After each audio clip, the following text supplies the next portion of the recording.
It started with a volunteer program.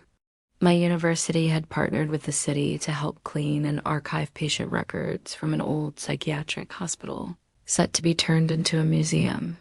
I signed up for the weekend shift, thinking it would be boring but easy work. I didn't expect to find anything strange, let alone something tied to my own name. The hospital, now empty for over 2 decades, was massive. It stood alone on a hill outside the city, surrounded by brittle fences and dead trees. Vines clung to the exterior walls like veins frozen in time. The inside smelled of mold, rust, and long-forgotten pain. Each day we worked in a different department. That morning, we were assigned to the records room in the north wing. Most of the files were moldy and yellowed, scattered in filing cabinets that had long since begun to rust. My task was to sort through the 1990s section. I wore gloves, but even then, the dampness soaked through. Many of the folders were falling apart, the labels smudged, names fading. I moved slowly, checking dates and transferring salvageable papers into new folders. That's when I noticed a file that hadn't aged like the others. The folder was clean, without mold or dust. The paper inside looked new, crisp, and white. It was placed in the middle of the drawer like it had just been added. Out of curiosity, I pulled it out and flipped it open. Then my hands froze. The top page read, "Patient file, Sarah Amoni." That was my name. My full name, spelled exactly right. Below it, a photo was stapled. It was me. My student ID photo from 2 years ago, right down to the navy shirt and silver chain I wore that day. I stared at it, convinced it had to be a mistake. But there was more. The next pages listed medical notes, evaluations, charts. The dates were from 2018, years before I ever came to this hospital, which had been closed since the early 2000s. The handwriting was neat, clinical. Patient exhibits signs of delusional disorder, refuses to acknowledge time of admission. Another note, dated just a week later. Patient remains confused about her identity. Insists she is a student, not a resident. My skin felt cold. I flipped further. Blood tests, therapy logs, progress reports. All with my name. All with timelines that made no sense. None of it was real. I had never even been inside this building until last week, but the file insisted otherwise. I tucked the folder under my arm and scanned the room to see if anyone was watching. The others were working quietly in their own sections, sorting records and taping up broken boxes. No one seemed to notice that anything was wrong. But something was very wrong. I brought the file to a small table in the corner where the light was better. Every page was like a deeper punch to the stomach. There was an admission slip with my forged signature, a discharge summary signed by a doctor whose name I didn't recognize. There was even a record of me undergoing electroconvulsive therapy. That treatment had ended in this hospital in 1996. I thought about reporting it to the supervisor, but how could I explain it? "Hi, I found a medical file with my name and photo inside a building I've never been admitted to." It sounded insane. And part of me didn't want the others to see it. I needed to understand it first. The final page was a log. The last entry was dated one day before I arrived at the hospital. It read, "Patient attempted to destroy records. Surveillance compromised. Subject returned to ward." I looked behind me as the light in the corner flickered slightly. There was no surveillance. No working electricity in that wing, but the entry had today's date written on it in pencil. I flipped the file shut, heart thudding, and decided to search for any explanation. Maybe someone was playing a prank. Maybe it was some old staff joke or a project someone left behind. But who would have my student photo, my name, and my details? I left the records room and entered the adjacent hall. Dust blanketed everything, and the floorboards creaked under my shoes. Most of the doors were locked or collapsed. I peeked into a nearby room marked "Storage Private Access." Inside were shelves of loose records, patient clothing, and a wheelchair with cobwebs hanging from its arms. On the far wall were rows of ID tags with black and white photographs, patient faces, many blurred from time. None looked familiar. Until I spotted mine again. There it was, my face, printed on a patient badge. It was labeled Ward 9, Long-Term Care. I had never seen this badge before. My stomach turned as I reached out to touch it. The plastic was cold and slightly damp. I turned it over. On the back, the same handwriting appeared. Subject must remain under observation. Do not release without clearance. There was no date, no explanation, but someone had written unstable in red ink across the bottom. The hallway was dimmer now, though the sun hadn't gone down. The window panes were fogging over from the inside, like breath had been trapped in here. Back in the main corridor, I found the stairwell and climbed down to the first floor. The front desk had an old filing computer, now covered in dust and stickers from the early 2000s. It shouldn't have worked. But when I passed it, the monitor flickered on. The screen was black, then green text appeared. Just one line. Sarah Amani, return to your room. Then the screen blinked off again. I backed away slowly, unsure if anyone else saw it. But the volunteers had all moved on. The place felt too quiet, like the building had swallowed everyone but me. I gripped the file and made for the exit. I tried the front door. It was locked. Not bolted, but sealed, like it hadn't been touched in years. I tried a side door we used the day before, same result. I called out, but my voice came back quieter than it should have. Muted, like the building was absorbing sound. In a panic, I returned to the records room, hoping to find anyone, but the tables were empty. The files we'd been sorting were gone. The only folder left was mine, still under my arm. I opened it again, hoping it would vanish or prove itself fake, but the contents were still there, unchanged, still fresh, still real. A photo had been added, one I didn't remember taking. It showed me sitting at the very table where I had read the file moments ago. My expression was blank, my eyes staring straight into the camera, but no one had been there. I dropped the folder and ran down another hallway. This one led deeper into the building, into areas we hadn't yet cleaned. The lights were non-functional. Emergency signs flickered faintly, directing me toward Ward 9. I didn't want to go there, but my feet carried me anyway. The number kept repeating in my head.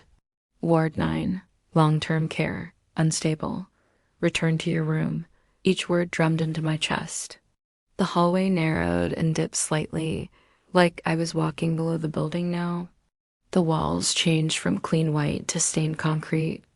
I passed empty gurneys and supply carts with rusted wheels. The air was colder here. It smelled like metal and wet stone. At the end of the hall was a locked door. Painted over it were the words Ward 9 in faded red. The paint had chipped away in long vertical scratches. The lock was broken. The door creaked open slightly as I reached it. Inside were rows of small room cells, almost. Each had a steel bed frame, restraints, and a window that looked into a hallway instead of outside. I didn't want to go in, but I kept walking, glancing at the nameplates beside each door. The door was already open. The bed was freshly made. A file sat on the pillow. A patient badge was clipped to the wall. Everything was clean, too clean. Like someone had just prepared it for me. I didn't enter the room. I turned around, tried to leave, but the hallway was longer now. The way I came was no longer behind me. The space had changed. Ward 9 had sealed itself. The lights began to flicker, not in malfunction, but in rhythm. One flash every 2 seconds. Each pulse brought a faint echo, soft footsteps, breathing, the clink of restraints, the sound of metal dragging across tile. The file I had dropped earlier was now in my hands again. I hadn't picked it up. I didn't even feel it return to me. The last page had changed one more time. It now read, subject has returned. Observation complete. Status, contained. The room around me felt heavier, as though I had passed through a one-way door. The light flickered once more. Then everything went black. Tour guides would talk about its history, its ghosts, its forgotten past. The hospital had been shut down for more than 15 years. Over time, nature began reclaiming the land around it, but the structure itself remained standing, windows dark, walls cracked, and silence thick around it like fog. It was a place most people avoided, but I wasn't most people. I had a fascination with decaying places, especially those soaked in history and tragedy. On a late summer evening, I parked just outside the fence.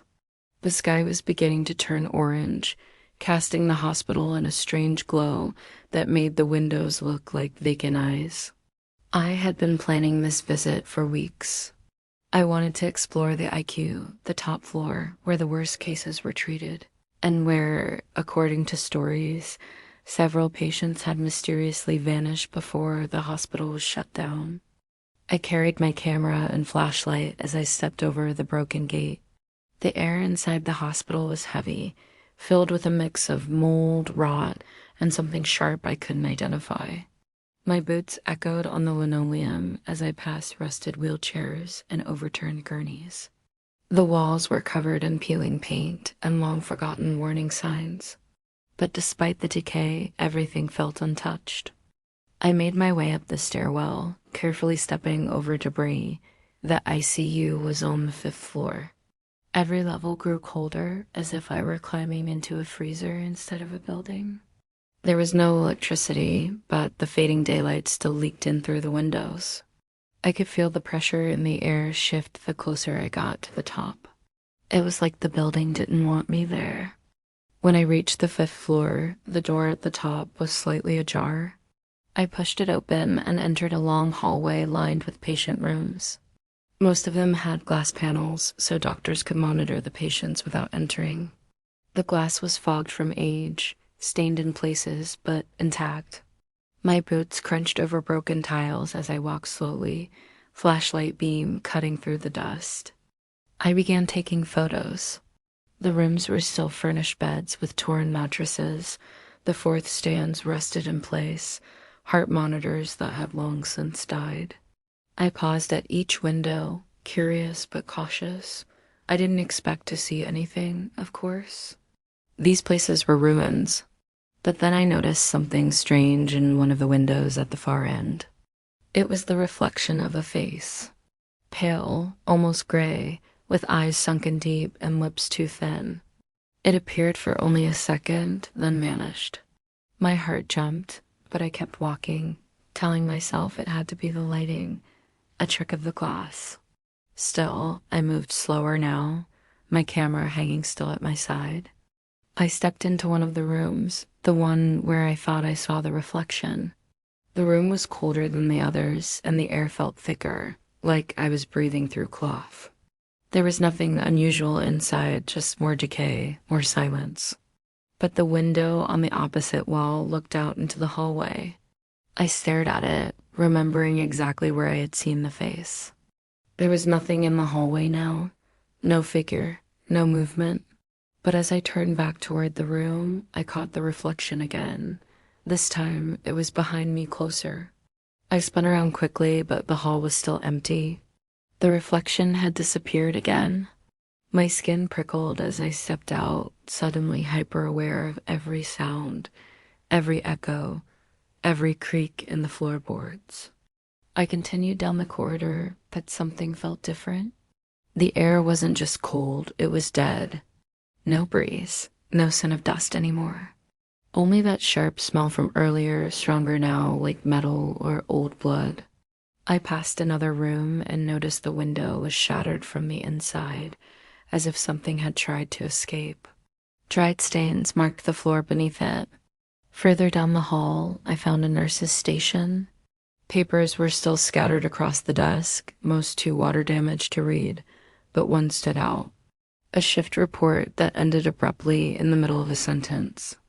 The last words read, "Patient in room 509 continues to complain about the man outside his window," and then nothing. The rest was a long streak of ink. I checked the room numbers. 509 was only a few doors away. I hesitated before walking toward it, each step heavier than the last. The lights from outside were fading fast now, and the hallway seemed to darken with every second. I reached the door. The number plate was rusted but still legible. The room was identical to the other's bed, broken equipment, overturned tray, but something about it felt wrong. The temperature was noticeably lower. I could see my breath for the first time. My flashlight flickered briefly as I scanned the room.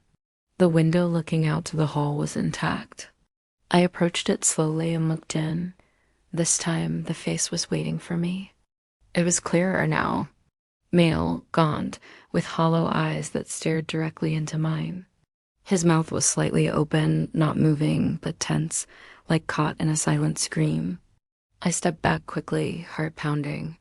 But there was still no one in the hallway behind me. The face was gone again, as if it had melted into the glass. I turned and left the room, walking faster now. I didn't run, but I no longer cared about photos.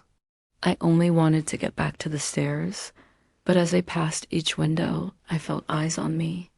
Like the glass had become mirrors, and every reflection now held something just behind me.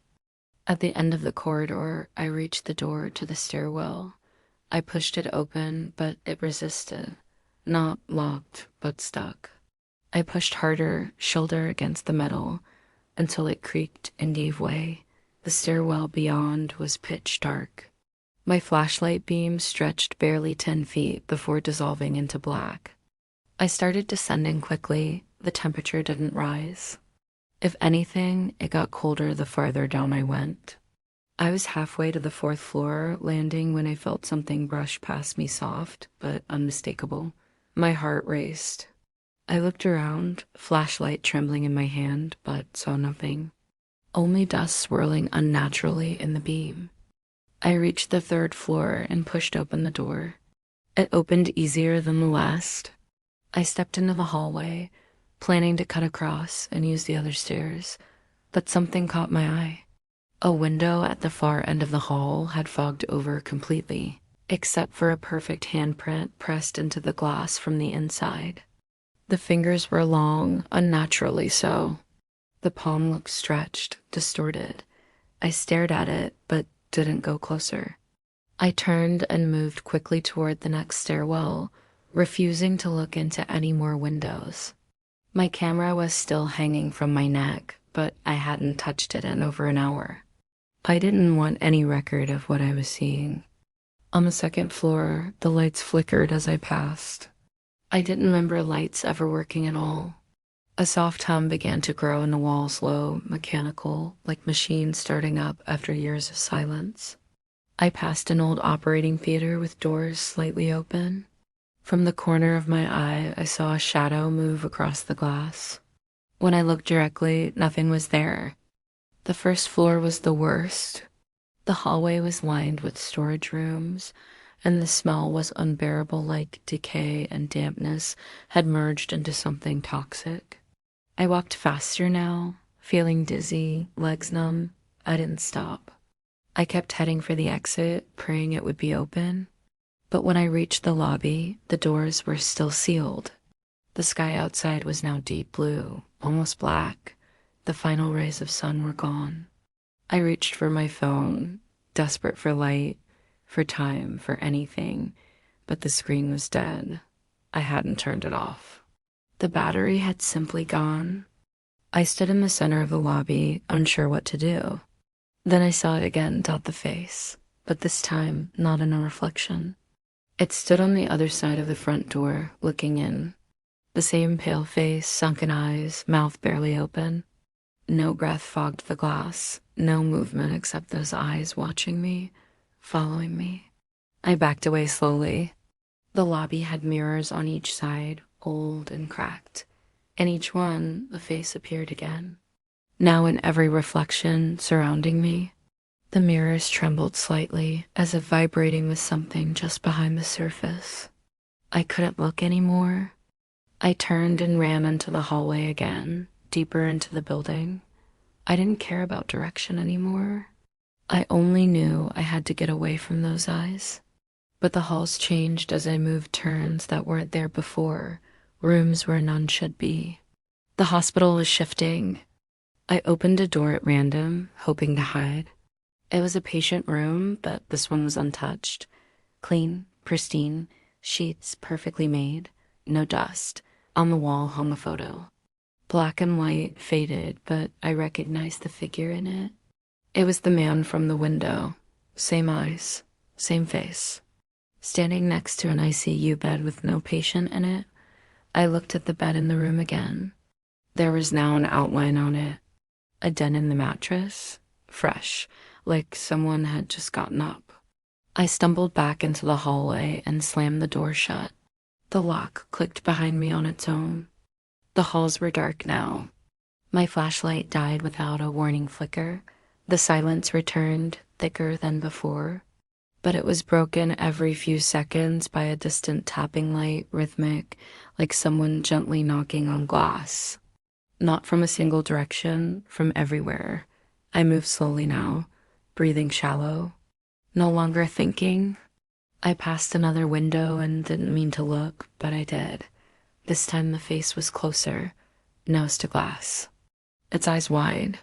Its mouth stretched into an impossible shape, neither smile nor scream. I don't remember how I got back to the stairs. I don't remember how long I stayed inside the building. Time felt broken. The night stretched on and on. When I finally saw the sunrise bleeding through a broken skylight, I moved toward it without hesitation. The front doors were open again. I stepped outside and didn't stop moving until I reached my car. The engine started on the first try. I drove away without looking back. But every night since then, when I close my eyes, I see the ICU window.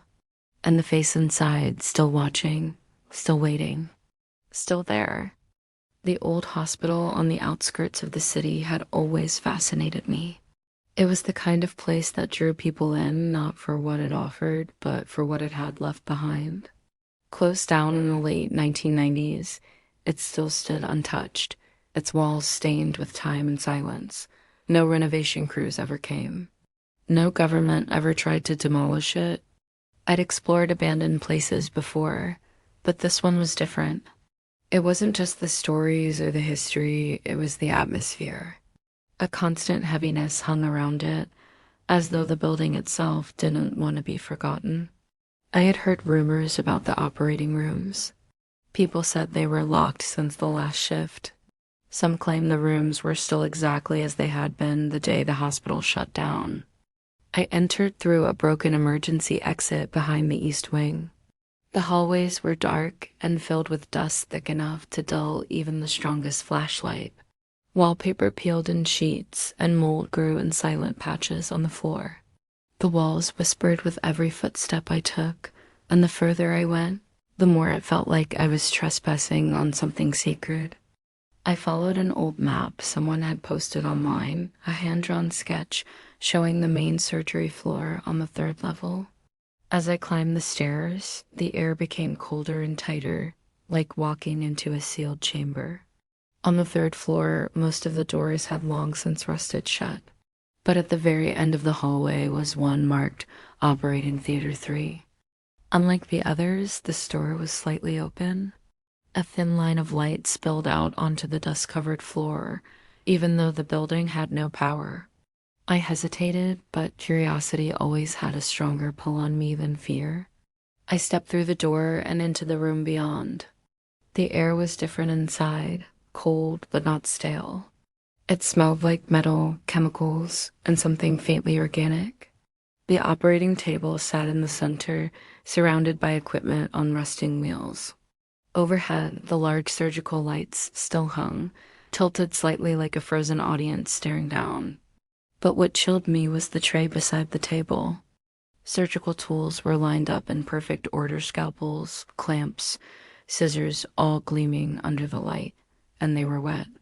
Drops of liquid clung to their edges, slowly sliding down and pooling on the metal tray. The fluid was thick and dark, unmistakably fresh. It hadn't dried. It hadn't settled into rust. I didn't dare touch them. I moved closer, careful not to make a sound. The table was clean, with white sheets tucked in. A small pillow was placed beneath the headdress. Everything looked like it had just been prepared for the next patient.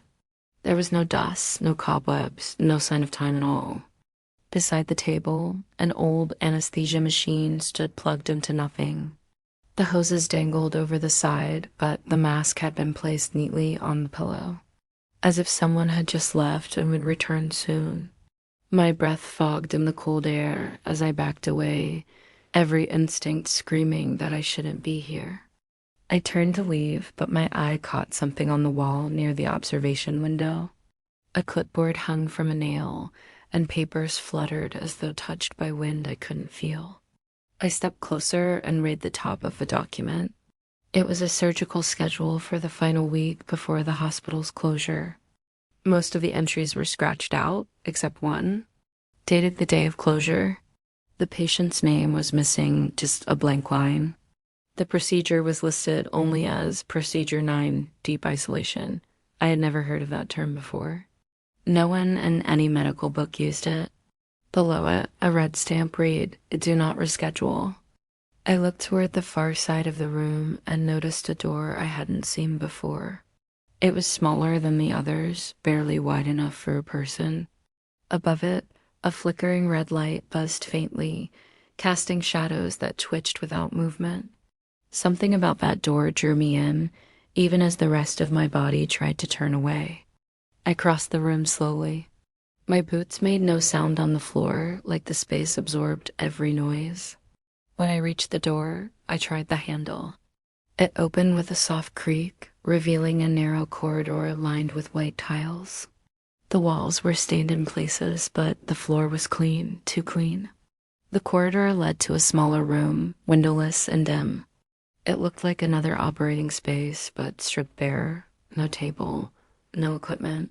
Just a metal drain in the center and restraints bolted to the walls. The air inside was even colder, and my breath turned thick and visible. In the corner, something caught my attention.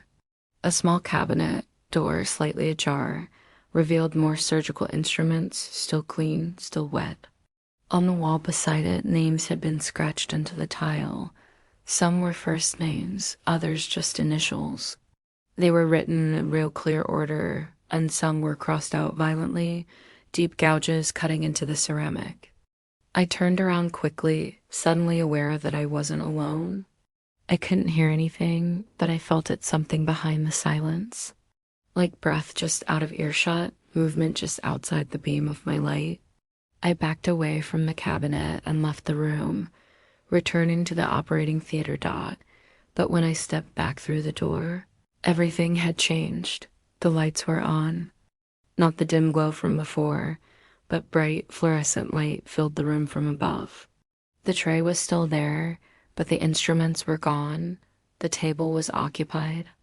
A figure lay under the sheet, unmoving, face turned away. I froze, not knowing if I had stepped into another place or another time. The figure didn't move, but the monitor beside the bed, which hadn't existed before, began to beep. Soft, steady, rhythmic, a heartbeat.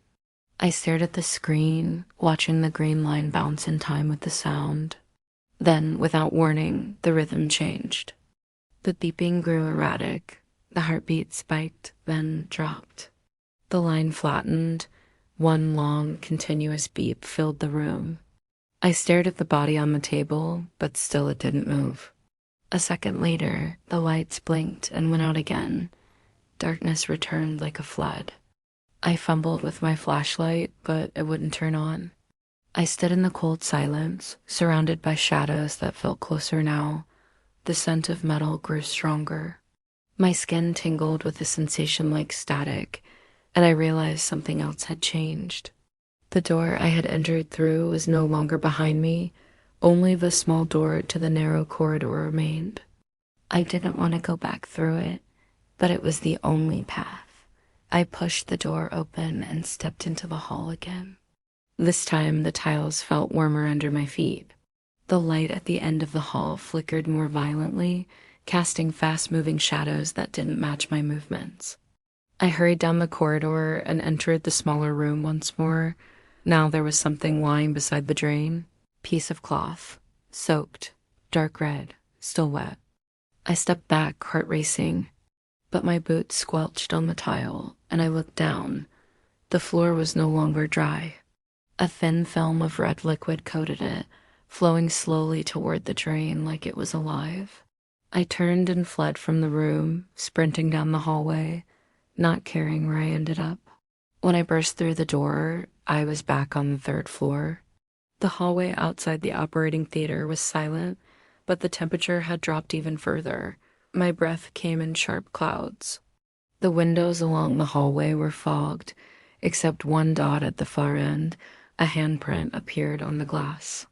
Fingers long, unnatural, dragging slowly across the surface. I didn't move.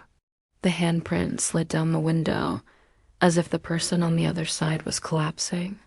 The fog around it thickened until the glass became completely opaque again. I rushed for the stairs, ignoring the way my legs trembled beneath me. On each landing, I passed signs that hadn't been there before, red letters, painted fresh, pointing back toward the surgery floor. Procedure 9, incomplete. The words repeated on every wall. I reached the first floor, but the doors wouldn't open. I tried every exit, every emergency release, but nothing moved. The building had closed itself off. I was trapped, and something wanted me to return to that room. I didn't know what or why, but I felt its pull.